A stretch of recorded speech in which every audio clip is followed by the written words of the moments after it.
computers, subtraction is generally carried out by option C ആണ് വരിക.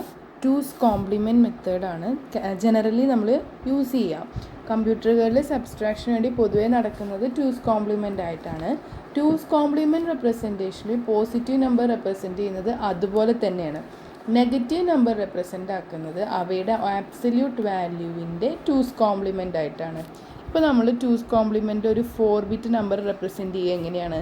-2⁴ - 1 to 2⁴ - 1 - 1 എന്നുള്ളൊരു മെത്തേഡാണ്. അപ്പോൾ ഇവിടെ -8 to 7 ആണ് അതിൻ്റെ റേഞ്ച് വരിക. ഇനി നമ്മൾ ഒരു കാൽക്കുലേഷൻ ചെയ്ത് നോക്കാം. അപ്പോൾ നമുക്ക് 6 - 4 ആണ് ചെയ്യേണ്ടത് എന്നുണ്ടെങ്കിൽ ഇതിനെ 6 + -4 എന്നുള്ള രീതിയിലാണ് ചെയ്യുക. ഇത് ബേസ് 10 ആണല്ലോ.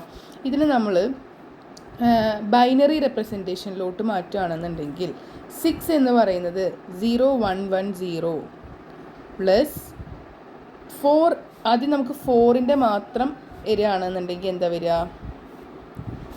4ൻ്റെ മാത്രമാണെന്നുണ്ടെങ്കിൽ 0100. ഇനി നമുക്ക് ആഡ് ചെയ്യേണ്ടത് ഈ -4 ആയതുകൊണ്ട് ഇതിൻ്റെ 2's കോംപ്ലിമെൻ്റ് ആണ് ആഡ് ചെയ്യേണ്ടത്. ആദ്യം നമ്മൾ 1's കോംപ്ലിമെൻ്റ് എടുക്കാം. 1011 അതിൻ്റെ കൂടെ 1 ആഡ് ചെയ്യുമ്പോൾ 0 ക്യാരി 1 0 ക്യാരി 1 ഇവിടെ ഒരു 1 കൂടെ ഉണ്ട്. അപ്പോൾ ഇതാണ് നമ്മളുടെ 2's കോംപ്ലിമെൻറ്റ് റെപ്രസെൻറ്റേഷൻ വരിക. ആ 2's കോംപ്ലിമെൻറ്റ് റെപ്രസെൻറ്റേഷനെ നമ്മളിവിടെ ഇതിൽ കൂടെ ആഡ് ചെയ്യാണ്. അങ്ങനെ ആഡ് ചെയ്യുമ്പോൾ നമുക്ക് 0110 പ്ലസ് 1100 അതായത് 0100 പിന്നെ ഒരു 1 വരും. ഈ 1നെ നമ്മൾ എടുക്കേണ്ട ആവശ്യമില്ല. ഓക്കെ, അത് ഡിസ്കാർഡ് ചെയ്യാം ആ ക്യാരിനെ. അപ്പം നമുക്ക് ആൻസർ കിട്ടുക 0010 ബേസ് 2. ഇതിനെ നമ്മൾ 10ലോട്ട് കൺവേർട്ട് ചെയ്യുകയാണെന്നുണ്ടെങ്കിൽ എന്തായി answer? 2, decimal number 2. So this is the answer.